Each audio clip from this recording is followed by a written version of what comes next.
Assalamualaikum warahmatullahi wabarakatuh. Saya Aulia Putri Fibrina Pinasti dari X-IPS 4 ingin menunjukkan hasil membaca saya tentang karya ilmiah teknologi pengawetan pakan ternak oleh Nevi Diana Hanafi di mata pelajaran prakarya dengan materi faktor keberhasilan dan kegagalan wirausaha pengawet bahan nabati atau hewani. Teknologi pakan ternak banyak didominasi oleh aspek nutrisi, tetapi yang berhubungan dengan aspek manufacturing menghasilkan produk. Beberapa sisi penting dari teknologi manufacturing yaitu grinding, mixing, dan pelleting. Tujuan pengolahan pakan yaitu untuk meningkatkan keuntungan, merubah ukuran partikel, merubah kadar air, merubah densitas pakan, meningkatkan palatabilitas atau akseptabilitas, merubah kandungan nutrien, meningkatkan ketersediaan nutrien, deksotifikasi, mempertahankan kualitas selama penyimpanan, dan mengurangi kontaminasi. Hijauan pakan ternak dikategorikan sebagai beberapa jenis, yaitu 1. Hijauan segar, 2. Jerami dan hijauan kering, 3. Silase, 4. Konsentrat. Ada beberapa jenis hijauan yang umum dilakukan. 1. Hay atau hijauan kering.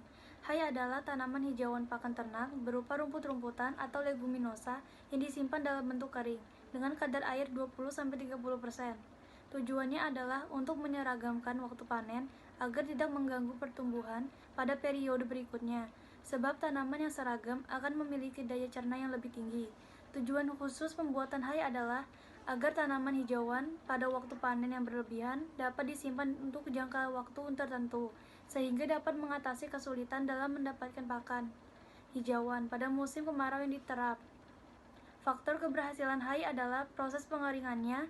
Hay yang pengeringannya baik menyebabkan hay masih tetap berwarna hijau. Makin banyak adanya daun, hasilnya akan makin baik, lebih-lebih hay yang terbuat dari tanaman leguminosa yang dikeringkan dengan sinar matahari. Faktor kegagalan hay adalah proses pengeringannya. Tanaman yang dikeringkan dengan sinar matahari dan sering kali hasilnya tidak baik. Hay yang tidak baik warnanya akan coklat atau hitam. 2. Silase atau awetan hijauan. Silase adalah bahan pakan ternak berupa hijauan atau rumput-rumputan atau leguminosa yang disimpan dalam bentuk segar mengalami proses ensilase. Tujuannya adalah mengatasi kekurangan pakan di musim kemarau atau ketika pengembalaan ternak tidak mungkin dilakukan. Faktor keberhasilan silase adalah hijauan yang cocok dibuat silase adalah rumput, tanaman tebu, tongkol gandum, dan jagung, pucuk tebu, batang nanas, dan jerami padi. Penambahan zat aditif untuk meningkatkan kualitas silase. Beberapa zat aditif adalah limbah ternak atau manure ayam dan babi, urea, air, dan molasses. Faktor kegagalan silase adalah kadar air yang berlebihan menyebabkan tumbuhnya jamur dan akan menghasilkan asam yang tidak diinginkan, seperti asam butirat.